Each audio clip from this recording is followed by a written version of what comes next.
Doctor Sreevarma ஆயுள் தரும் ஆயுர்வேதா அறுவை சிகிச்சையில்லா குணம் ஆயுள் கால நிவாரணம். Yesterday courier private limited domestic international cargo உங்கள் இல்லம் தேடி வந்து கொரியர் புக்கிங் டெலிவரி செய்து தரப்படும். அம்மாவர்களை வணங்கி ராமநாதபுரம் மாவட்டத்தில் இருக்கின்ற பல்வேறு அமைப்பைச் சேர்ந்த தலைவர்கள் நிர்வாகிகள் தங்களுக்கு இருக்கின்ற பிரச்சனை குறித்து இந்த ஆலோசனை கூட்டத்தின் வாயிலாக தெரிவித்திருக்கின்றீர்கள். இந்த ஆலோசனை கூட்ட நிகழ்ச்சியிலே கலந்து கொண்டு சிறப்பித்துக் கொண்டிருக்கின்ற முன்னாள் அமைச்சர் சட்டப்பேரவை உறுப்பினர் அறிவிச்சவர் திரு ஆர்.பி. உதயகுமார் அவர்களே, நிகழ்ச்சியிலே முன்னிலை வைக்கின்ற மாவட்ட கழக செயலாளர் திரு எம்.ஏ. முனியசாமி அவர்களே,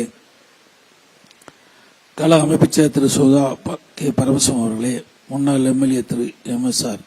ராஜவர்மன் அவர்களே மற்றும் முன்னாள் அமைச்சர் அறிவிச்சவர் டாக்டர் எம். மணிகண்டன் அவர்களே, நிகழ்ச்சியிலே பங்கு பெற்றிருக்கின்ற கழக மகளிர் செயலாளர் திருமதி கீர்த்திகா அவர்களே மற்றும் மேடையில் வீட்டிருக்கின்ற கழகத்தினுடைய நிர்வாகிகளே, வருகின்றிருக்கின்ற கழக பொறுப்பாளர்களே, வருகின்ற சிறப்பித்துக் கொண்டிருக்கின்ற பல்வேறு சங்கங்களினுடைய நிர்வாகிகளே, அங்கத்தினர்களே, பத்திரிகையாளர்களே, ஊடகங்களே அனைவருக்கும் என்னுடைய முதற்க நடிகலந்த வணக்கத்தை இந்த நேரத்தில் உறுத்தாக்கி,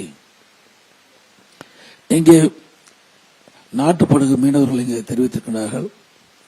தங்களுக்கு மீன்பிடி தொழில் செய்கின்ற பொழுது என்னென்ன சிரமம் இருக்கின்றது என்பதெல்லாம் சொல்லியிருக்கின்றார்கள்.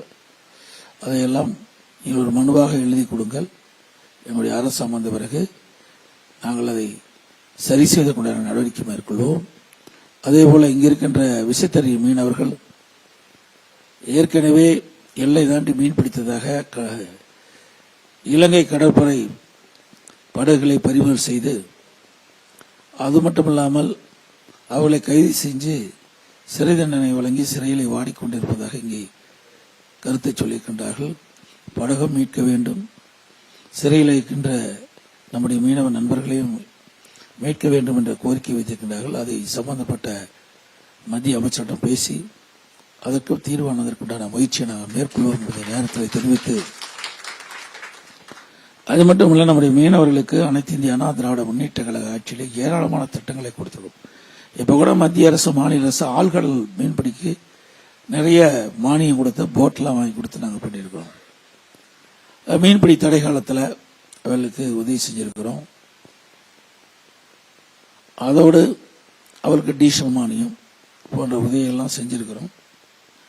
இன்னும் இங்கே பல கோரிக்கைகள் அடங்கிய மனு நீங்கள் கொடுங்க, நாங்கள் இதை நிறைவேற்றுவதற்குண்டான நடவடிக்கை நாங்கள் மேற்கொள்வோம். அதே போல விவசாய சங்கத்தை வைகை விவசாய பாசன சங்கத்தைச் சேர்ந்தவர்கள் இங்கே குறிப்பிட்டிருக்கிறார்கள். எனவே தமிழகத்தை பொறுத்த வரைக்கும் அனைத்து இந்திய அண்ணா திராவிட முன்னேற்ற கழக ஆட்சி இருக்கின்ற காலத்தில் 2014 2021 வரை 5 ஆண்டு கால ஆட்சியில் 2 முறை தொடக்க வேளாண் வாங்கிய பயிர்க்கடன் தள்ளுபடி செஞ்சிருக்கிறோம். அதே போல தமிழகத்திலே இது வறட்சியான மாவட்டம். இந்த வறட்சியான மாவட்டத்தில் தான் விவசாயியுடைய பயிர்க்கடன் அதிமுக ஆட்சி இருக்கின்ற பொழுது அவருடைய காப்பீட்டு திட்டத்தில் விவசாயிகள் பதிவு செய்து, அதனால் பாதிக்கப்பட்ட விவசாயிகளுக்கு அதிகமான இழப்பீட்டு தொகை சுமார் 5540 கோடிக்கு மேல வாங்கி கொடுத்துருக்கோம். அந்த பயிர் காப்பீட்டு திட்டத்தின் மூலமாக பாதிக்கப்பட்ட விவசாயிகளுக்கு அதிகமான இழப்பீடு தொகை பெற்று தந்தது அதிமுக அரசு இந்த மாவட்டத்திலே. அதே போல இங்கே கைத்தறி துணியை பற்றி பேசினார்கள். நான் ஏற்கனவே கூட்டத்தில் தெளிவாக அனைத்து இந்திய அண்ணா திராவிட முன்னேற்ற கழக ஆட்சி இருக்கின்ற பொழுது இந்த கைத்தறி நெசவாளர்களுக்கு எந்தெந்த விதத்தில் உதவி புரிந்தோம் என்ற விவரத்தையெல்லாம் தெளிவாக நாங்கள் சொல்லியிருக்கின்றோம். என்ன பல கோரிக்கைகள் வைத்திருக்கின்றீர்கள், தங்களுக்கு இருக்கின்ற பிரச்சனையை பற்றி இங்கே எடுத்துச் சொல்லியிருக்கின்றீர்கள். நீங்கள் மனுவாக கொடுங்கள். அந்த மனுவில் அனைத்து இந்திய அண்ணா திராவிட முன்னேற்ற கழக அரசு அமைந்த பிறகு நீங்கள் வைத்த கோரிக்கையை பரிசீலித்து ஆவணம் செய்யப்படும் என்ற செய்தி இந்த நேரத்தில் தெரிவித்து, அதோடு ராமநாதபுரம் மாவட்டத்தை பொறுத்தவரைக்கும் வறட்சியான மாவட்டம். பிரதான தொழில் விவசாயம், கைத்தறி, மீன்பிடி 3 தொழில் தான் பிரதான தொழில். விவசாயத்தை பொறுத்த வரைக்கும் ஏறத்தாழ ஒரு 70% பேர் விவசாயத்தை நம்பித்தான் வாழ்ந்து கொண்டிருக்கின்றார்கள் இந்த மாவட்டத்தை பொறுத்த வரைக்கும். அவர்களுக்கு நீர் ஆதாரம் முக்கியம். அதுக்காகத்தான் குடிமராமத்து திட்டத்தை கொண்டு வந்து நிறைவேற்றி கண்மாய்கள் அனைத்தும் தூர்வாரப்பட்டு அந்த தூர்வாரப்பட்ட வண்டல் மண் விவசாயிகளுக்கு விலையில்லாமல் கொடுத்து அதனால விவசாயிகள் அதிக விளைச்சலை பெற்றார்கள். ஒரு புறம் கண்மாய்கள் ஆழப்படுத்தப்பட்ட காரணத்தினால மழை காலத்தில் நீர் அதிகமாக தேக்கி வைக்க குடிநீர் தேவையான நீர் கிடைச்சது, வேளாண்மைக்கு தேவையான நீர் கிடைக்கப்பட்டது. விவசாயிகளுக்கு 24 மணி நேரம் மும்முனை மின்சாரத்தை நாங்கள் தான் கொடுத்தோம். ஒரே 5 ஆண்டு 2016 அம்மா இருக்கும்போது விவசாயிகளுடைய பயிர்க்கடன் தள்ளுபடி செஞ்சாங்க. 2021 நான் முதலமைச்சராக இருந்தபோது 12,100 கோடி ரூபாய் விவசாயிகள் தொடக்க வேளாண்மை பயிர்க்கடன் தள்ளுபடி செஞ்சோம். இப்படி விவசாயிகளுக்கான நிறைய திட்டம். அதோட இது வறட்சியான பகுதியாக இருக்கின்ற காரணத்தில் இந்த பகுதி மக்களுக்கு தடையில்லாமல் வேளாண் பணிக்கு தேவையான நீர் கிடைக்கும் என்பதற்காக காவிரி குண்டார் என்ற அற்புதமான திட்டத்தை 14,400 கோடியில் அந்த திட்டத்தை தூக்கி வைத்து அந்த பணிகள் நாங்கள் மேற்கொண்டோம். இடையில திராவிட முன்னேற்ற கழக அரசு வந்து கிடப்பில் போட்டாங்க. மீண்டும் அதிமுக ஆட்சி வந்த பிறகு காவிரி குண்டார் திட்டம் தொடர்ந்து அதை செயல்படுத்தி பயன்பாட்டு கொண்டு வந்து இந்த ராமநாதபுரம் மாவட்டம் எங்கே பார்த்தாலும் பசுமையா நெல், வாழை, மஞ்சள், கரும்பு போன்ற பயிரெல்லாம் நிச்சயமா வரும். அதுல எந்த மாற்று கருத்தும் கிடையாது. ஏன்னா இன்னைக்கு வந்து மேட்டூர் அணை நிரம்பி கிட்டத்தட்ட 1,26,000 அடி உபரி நீரா போய் கடல்ல கலக்குது. இன்னைக்கு அந்த திட்டம் மட்டும் நிறைவேற்றப்பட்டிருந்தா நம்முடைய ராமநாதபுரம் மாவட்டத்திற்கு கண்மாய் அனைத்து நிரப்பி இருக்கலாம்.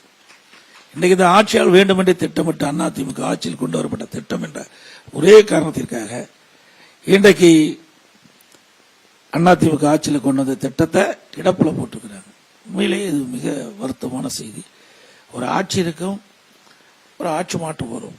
அப்போ ஆட்சி மாற்றம் வந்த பிறகு ஒரு நல்ல திட்டம் முழுக்க முழுக்க ஒரு 65% ஒரு 70% மக்கள் பயனளிக்கக்கூடிய திட்டத்தை முடக்கினா எப்படி இருக்கும் என்பதை மட்டும் நீங்கள் எண்ணி பார்க்க வேண்டும். இதுக்கு முழுக்க முழுக்க மத்திய அரசுடைய நிதியே கிடையாது, மாநில அரசு நிதி. இதுவரைக்கும் 14,400 கோடி மாநில அரசிலிருந்து நிதி ஒதுக்கிற சரித்திரம் கிடையாது. அந்த சரித்திரத்தை அதிமுக அரசாங்கம் தான் செயல்படுத்தியது. 14,400 கோடி ஒரு திட்டத்தின் மட்டும். அதுபோல பகுதி ஆசிரியர்களை பற்றி இங்கே சொன்னார்கள். அவர்கள் நியமிக்கின்ற பொழுது முதற்கட்டமாக ஒரு 17,000 பேர் நியமிச்சாங்க, 2வது கட்டமாக 7,000 பேர் நியமிச்சாங்கன்னு சொன்னாங்க. அதே இன்றைக்கு அனைத்து இந்திய அண்ணா திராவிட முன்னேற்ற கழக ஆட்சி வந்த பிறகு அது குறித்து சம்பந்தப்பட்ட துறை நிர்வாகத்தில் பேசி அதற்கு எந்தெந்த வழியில் அவர்களுக்கு உதவி செய்ய முடியுமோ அந்த உதவி செய்வதற்குண்டான முயற்சியை நாங்கள் மேற்கொள்வோம் என்பதை நேரத்தில் தெரிவித்து, ஆடு வளர்ப்போர் சங்கத்தை பற்றி இங்கே சொன்னார்கள்.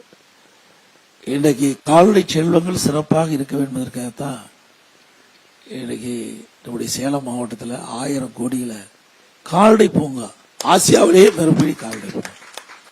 இந்த கால்நடை பூங்காவில் பசு எப்படி கலப்பின பசுக்களை உருவாக்குது, கலப்பின ஆடுகளை உருவாக்கி தருவது, அதே போல மீன்கள், கோழி, பன்றி, இது எல்லாம் விவசாயிகள் உபதொழிலாக செயல்படுத்திக் கொண்டிருக்கிறாங்க.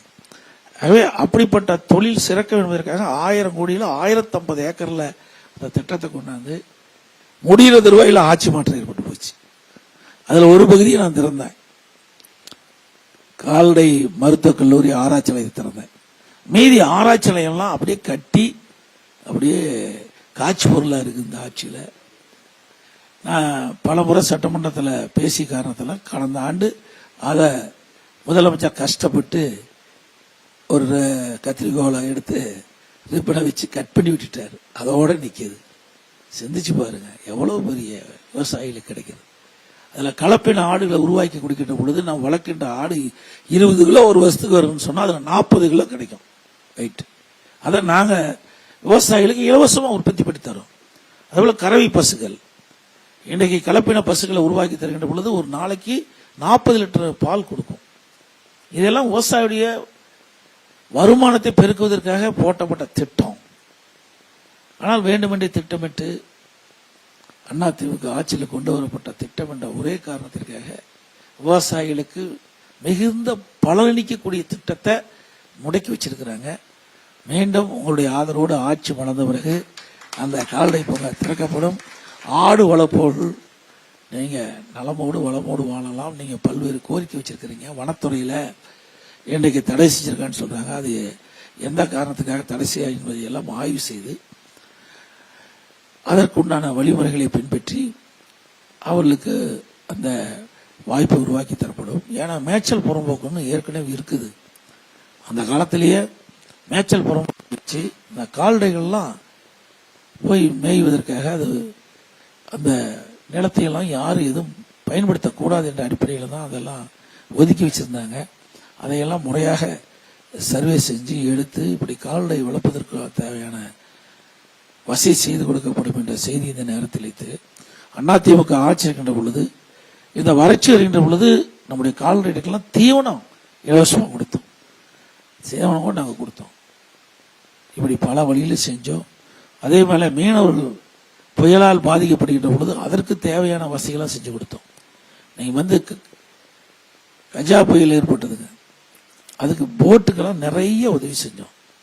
வலைகள் எழுந்திருந்தா வலைகள் வாங்கி கொடுத்தோம், போட்டுக்கு மானியம் கொடுத்தோம், ஃபைபர் போட்டுன்னு நினைக்கிறேன், அதுக்குண்டான நிதியெல்லாம் நிறைய கொடுத்தோம். இப்படி இயற்கை சீற்றத்தால் அது விவசாயி ஆகட்டும் மீனவராகட்டும் பாதிக்கப்படுகின்ற பொழுது உடனுக்குடன் அதிமுக அரசு செயல்பட்டு அந்த புயலுடைய சேதத்தை கணக்கிட்டு அந்த பகுதி மக்களுக்கு மீனவராகட்டும் விவசாயிகளாகட்டும் நிவாரணத் தொகையை முழுமையாக வழங்கிய ஒரே அரசாங்கம் அதிமுக அரசாங்கம் தான்.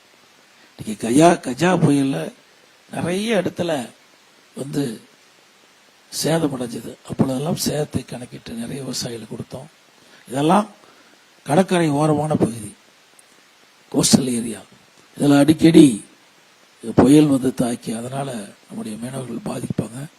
அதையெல்லாம் நாங்கள் கருத்தில் இருக்கிறோம். அதே மாதிரி கச்சத்தீவை மீட்க வேண்டும் என்று கோரிக்கை இருந்துட்டு இருக்குது. நாங்கள் மத்திய அரசை வலியுறுத்தி கொண்டு கேட்டோம். இது யார் கொடுத்தான்னு உங்களுக்கு தெரியும்.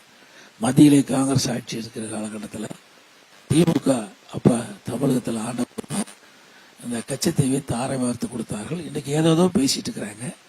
16 ஆண்டு காலம் மத்தியில ஆட்சி அதிகாரத்தில் இருந்தது திமுக. அப்பொழுதெல்லாம் மத்தியில ஆட்சி அதிகாரத்தில் இருந்த போதெல்லாம் மத்திய அரசாங்கத்துக்கு அழுத்தம் கொடுத்து தமிழ்நாடு மீனவர்கள் பாதிக்கின்றார்கள், கச்சத்தீவு இல்லாத காரணத்தினால் கச்சத்தீவை மீட்டால் நம்ம மீனவர்கள் வலைகளை உணர வைப்பதற்கும் அங்கே ஓய்வெடுப்பதற்கும் ஒரு வாய்ப்பாக இருக்கும் என்று ஏன் அவர்கள் அதை மத்திய அரசுக்கு அழுத்தம் கொடுத்து பெறவில்லை என்பதுதான் எங்களுடைய கேள்வி. ஆனால் ஆட்சிக்கு வருவதற்கு முன் ஏதோ பேசுவார்கள். ஆட்சிக்கு வந்தவர்கள் கொடுத்தப்பட்ட வாக்குறுதியை மறந்து விடுவார்கள். நாங்கள் அப்படி அல்ல. அதிமுக பொறுத்த வரைக்கும் எங்களுக்கு கிடைக்கின்ற தகவல்கள், அதோடு மீனவராகட்டும் விவசாயிகளாகட்டும் கைத்தறி நெசவாளர்களாகட்டும் என்ற அரசு ஊழியர்கள் பணியாற்றுகின்றவர்களாகட்டும் மத்திய அரசிடமிருந்து ஏதாவது நிதி பெற வேண்டுமா அல்லது கோரிக்கை வலியுறுத்தி குறிப்பிட வேண்டும் என்றால் தயக்கம் இல்லாமல் நாங்கள் மத்திய அரசிட்டே கேட்டு பெறுவோம். அதில் எந்தவித மாறுபட்ட கருத்தும் கிடையாது. என்னை பொறுத்த வரைக்கும் இங்க இருக்கின்ற மக்கள் தான் முக்கியம். இவர்கள் தான் எங்களுடைய அரசை தேர்ந்தெடுத்தவர்கள். ஆளுக்கு ஒரு பிரச்சனை என்றால் அதை உடனடியாக தீர்ப்பது எங்களுடைய கடமை என்ற அடிப்படையில் தான் இதே புரட்சி தலைவி அம்மா இருக்கின்ற காலத்திலும் சரி, நான் முதலமைச்சர் இருந்த காலத்திலும் சரி அதை வலியுறுத்தி அதை செய்து கொடுத்தோம். ஆனால் இன்றைய ஆட்சியாளர்கள் மத்தியிலேயும் அதிகாரம் வேண்டும், மாநிலத்திலும் அதிகாரம் வேண்டும். அதே மத்தியிலே ஆட்சி அதிகாரம் வேண்டும் என்றால் சில விட்டு கொடுத்துத்தான் ஆக வேண்டும், வேற வழி கிடையாது. ஆகவேதான் நமக்கு கிடைக்க வேண்டிய உரிமைகள் எல்லாம் இன்றைக்கு மத்தியிலே மறுக்கப்படுகிறது. இனி எதிர்காலத்தில் நிச்சயமாக உங்களுடைய ஆதரவோடு வெற்றி வருவோம் என்று எங்களுக்கு நம்பிக்கை இருக்கின்றது. நீங்கள் வைத்த நல்ல கோரிக்கைகள், உங்கள் வாழ்வாதாரம் ஏற்றம் பெற வேண்டும், உங்கள் வாழ்க்கையில் இருக்கின்ற இடர்பாடுகள் பிரச்சனைகள் எல்லாம் இங்கே தெளிவாக எடுத்துச் சொல்கிறீர்கள். அதெல்லாம் எங்களுடைய அரசு முழுமையாக கவனம் செலுத்தி நிறைவேற்றுவதற்குண்டான முயற்சி மேற்கொள்ளும் என்று சொல்லி வாய்ப்புக்கு நன்றி கூறி விடைபெறுகின்றேன். நன்றி, வணக்கம். டாக்டர் ஸ்ரீவர்மா ஆயுள் தரும் ஆயுர்வேதா அறுவை சிகிச்சை இல்லா குணம் ஆயுள் கால நிவாரணம். Yesterday courier private limited domestic international cargo உங்கள் இல்லம் தேடி வந்து கொரியர் புக்கிங் டெலிவரி செய்து தரப்படும். என்றும் உங்களுடன் மை இந்தியா. முக்கிய செய்திகளை உடனுக்குடன் தெரிந்து கொள்ள சப்ஸ்கிரைப் பண்ணுங்க, பெல் பட்டனை பிரஸ் பண்ணுங்க. என்றும் உங்களுடன் மை இந்தியா.